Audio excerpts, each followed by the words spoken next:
Pancasila itu. Pancasila merujuk.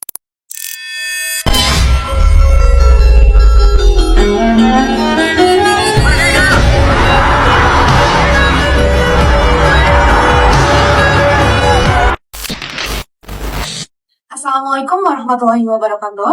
Halo semua, perkenalkan saya Shani Dita Aheswati dari Prodi Sistem Informasi, Fakultas Sains dan Teknologi, UPBJJ, Jakarta. Sesuai judul video kali ini, saya akan menjelaskan perkembangan Pancasila dari masa ke masa. Tapi sebelum itu, pernah nggak sih kita kepikiran kenapa Indonesia bisa bertahan sampai sekarang melewati berbagai badai sejarahnya?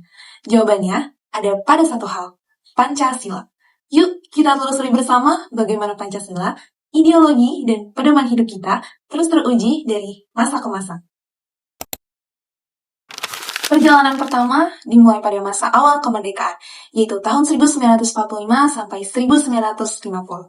Setelah Indonesia memproklamasikan kemerdekaan, Pancasila resmi ditetapkan dalam pembukaan Undang-Undang Dasar 1945. Namun, perjuangan belum berakhir. Bangsa Indonesia masih harus menghadapi agresi militer Belanda dan mempertahankan kedaulatan. Nilai ketuhanan dan persatuan sangat terasa di masa ini.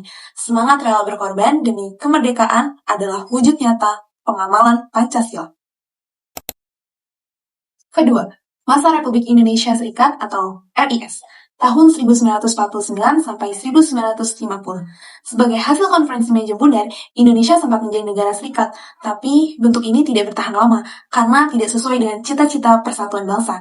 Akhirnya, pada 17 Agustus 1950, Indonesia kembali menjadi negara kesatuan Republik Indonesia.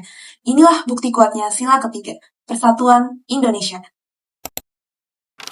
Ketiga, masa demokrasi parlementer dan demokrasi terpimpin 1950 hingga 1966. Pada periode ini, politik tidak stabil, kabinet sering berganti, ekonomi pun sulit.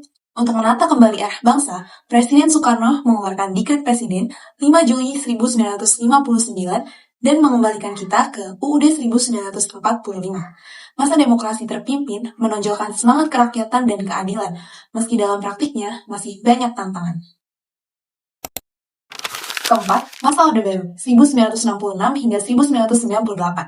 Setelah peristiwa G30 SPKI, Presiden Soeharto menegaskan kembali pentingnya Pancasila melalui program P4, pedoman, penghayatan, dan pengamalan Pancasila. Setiap warga negara diwajibkan memahami dan mengamalkannya. Masa ini menanamkan nilai disiplin, persatuan, dan tanggung jawab. Kelima, masa reformasi pasca 1998. Setelah Presiden Soeharto lengser, bangsa Indonesia memasuki era baru, masa kebebasan dan demokrasi. Namun, di tengah kebebasan itu, nilai-nilai Pancasila sempat terlupakan, hingga akhirnya pada masa pemerintahan Presiden Joko Widodo dibentuk BPIP, Badan Pembinaan Ideologi Pancasila pada tahun 2018. Tujuannya jelas, menanamkan kembali nilai-nilai Pancasila dalam kehidupan masyarakat modern. Sebagai generasi muda, kita harus menyadari bahwa setiap masa dalam sejarah menunjukkan tantangan yang berbeda. Tetapi, Pancasila selalu menjadi pegangan utama bangsa. Dan gotong royong, toleransi, dan cinta tanah air harus selalu kita hidupkan dalam kehidupan sehari-hari. Seperti bersikap adil, jujur, menghargai perbedaan, hingga ikut membangun Indonesia yang lebih baik. Karena Pancasila bukan hanya warisan sejarah, tetapi kompas moral dan pedoman hidup bangsa Indonesia sepanjang masa.